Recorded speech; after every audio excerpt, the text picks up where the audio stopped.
হ্যাঁ বন্ধুরা দেখুন, আমি ছোট ছোট করে পেঁয়াজ কেটে রেখেছি, লঙ্কা চিড়ে রেখেছি, আর লাউয়ের খোসা আছে সেটাকে কেটে একটু ভাপ দিয়ে ফেলে রেখেছি, কারণ একটু তিতকুটে হয়, সেই জন্য আমি এটা একটু ভাপ দিয়ে ফেলেছি।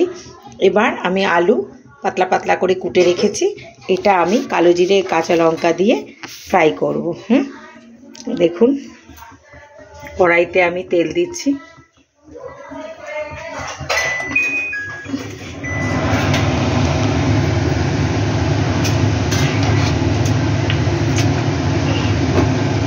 কড়াইতে আমি তেল দিয়ে দিলাম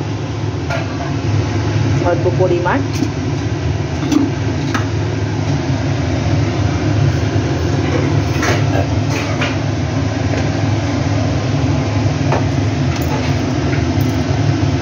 এবার কালো জিরে দিচ্ছি আমি,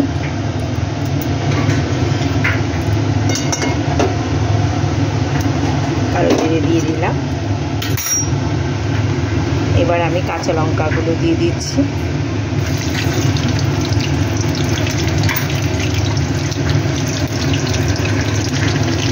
কারণ শুকনো লঙ্কা আমি এখন আর ব্যবহার করি না, কারণ মোটামুটি সকলেরই শরীরটা খারাপের দিকে থাকে বলে আজকাল শুকনো লঙ্কা খাওয়ার কথা বারণ করে।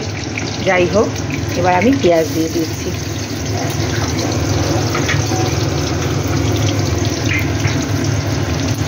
পেঁয়াজ দিয়ে দিলাম।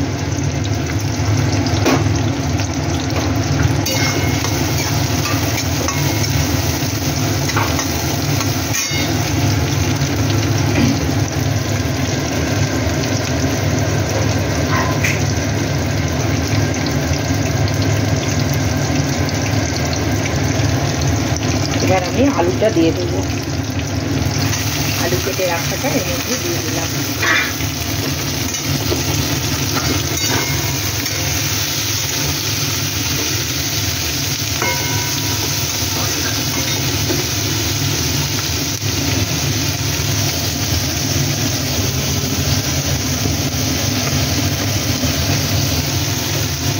এবার নুন দিয়ে দিলাম, দেখুন নুন দিয়ে দিলাম পরিমাণ মতন।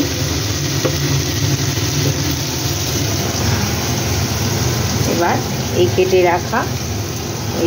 রাখা ভাপানো লাউয়ের খোসাটা দিয়ে দেব।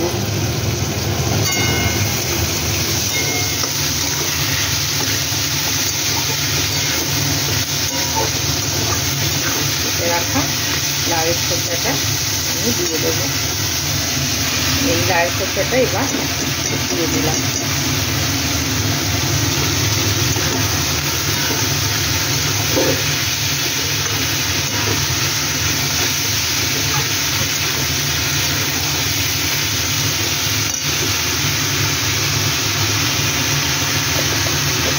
একটু ভাজা ভাজা হবে বন্ধুরা।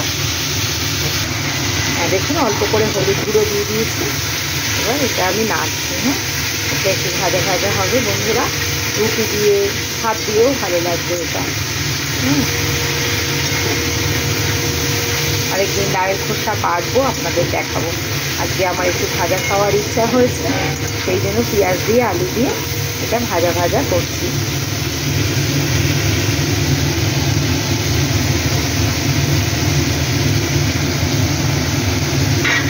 একটু ভাজা ভাজা হোক। হ্যাঁ বন্ধুরা দেখুন আমার এইরকম ভাজা হয়ে গেছে। এটা লাউয়ের খোসা দিয়ে আলু পেঁয়াজ দিয়ে ভাজা। আপনারা খেয়ে দেখবেন, ভালো লাগলে সাবস্ক্রাইব করবেন, কমেন্ট করবেন। ধন্যবাদ।